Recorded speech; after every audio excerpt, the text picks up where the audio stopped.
الرحمن الرحيم والصلاة والسلام على أشرف المرسلين سيدنا محمد وآله وصحبه أجمعين. maanta oo maalinkii afraad ah waxaan joognaa gabagabadii iyo xiritaankii shirkii aan ku yeelanay qaabka fogaan aragga ah kaasoo wasaaradda iyo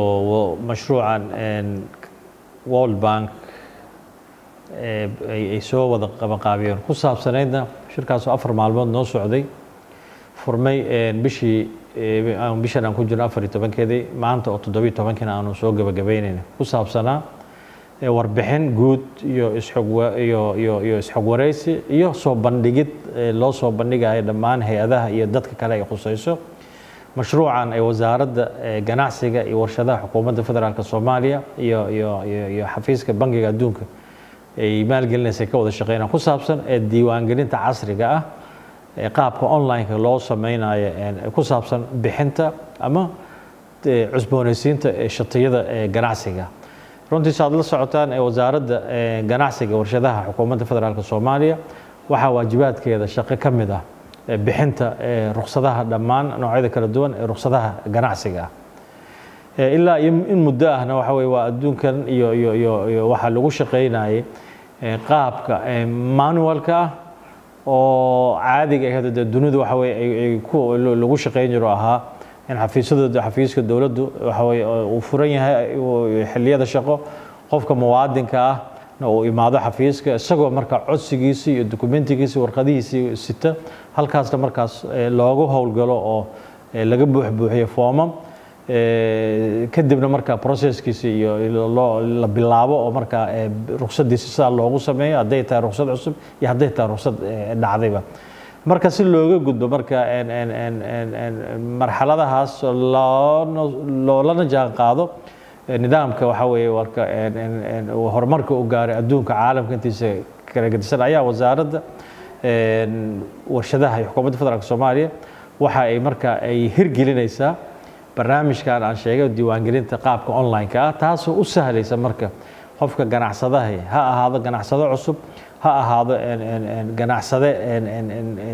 ruqsadiisu ay ka dhacsanta u baahan in loo cusboonaysiiyo halkii waxa way ka imaan lahaa wasaaraddii asagoo socdo oo warqadiisa dokumentigiisa qofka asaga oo goob walba goobtiisa ganacsi gurigiisa iyo meel walba oo wadanka gudihiisa ama dibadiisa qofka uu joogo waxa weeye marka uu halkaas marka uu waxa weeye oo applicationkiisa ama codsigiisa waxa weeye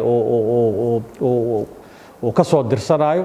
oo halkaas waxa wixii dokumenti looga baahan yahay oo ku soo lifaaqayo nidaamkii iyo khidmadii loogu talagalay in ruqsadaasina waxa weeye waa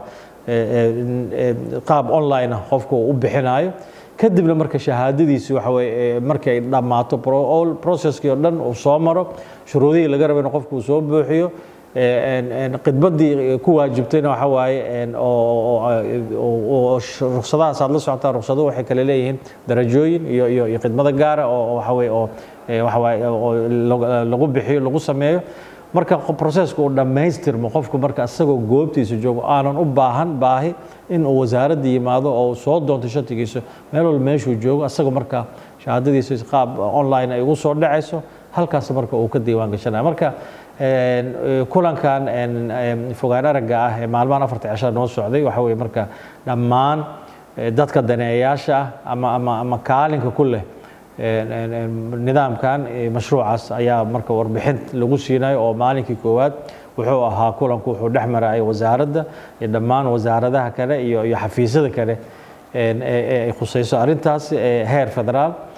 maalinkii labaad waxa weeye waa wasaaradda iyo dhammaan wasaaradaha ganacsiga ee dowlad goboleedyada xubnaha ka dowladda federaalka ayaa ka soo qayb galay maalinkii saddexaadna wuxuu ahaa maalinkii waxa weeye ay ka soo qayb galayaan dhammaan macnaha weeye waa qaybaha kala duwan ee ganacsiga dad ka wakiil ah iyo shirkadihii jiray ayagana marka nidaamka loogu soo bandhigay la tusaayay sida uu u shaqeyn doono wixii su'aalo ay qabaan marka ay halka ay ka jeedeen iyo maanta oo ah maalinkii afraad oo gunaanadkii kulamadaas oo maanta marka aan warbixin ku kala qaadanayna marka hay'adaha internationalka ah ee mashruuca nagala shaqeynay oo ay World Bank ugu horeyso iyo dhammaan hay'adaha kale ay khusayso marka ayaan ayagana maanta marka kulankaas qaabka nidaamka u shaqayn doono systemkan waxay warbixin aanu ka siinayna iyo waxyaabihii ay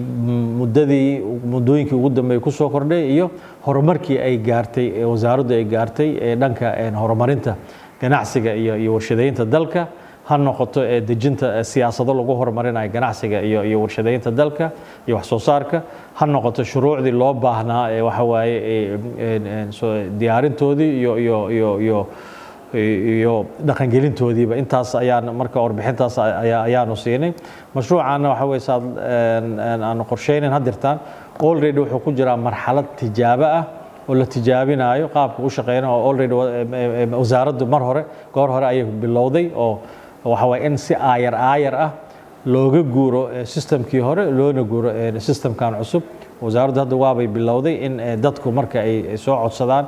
waxa weeye marka la tuso qaabka u shaqeynayo marka nidaamkaas online-kana hadda lagu sii shaqeynayo qayb si markaas waxa waaye marka marxaladdan tijaabada looga baxo barnaamijkan uu noqdo system fadhiya oo aanan de crash iyo caqabado kale iyo cillado kale aan keenaynin waxa la fahamsan yahayna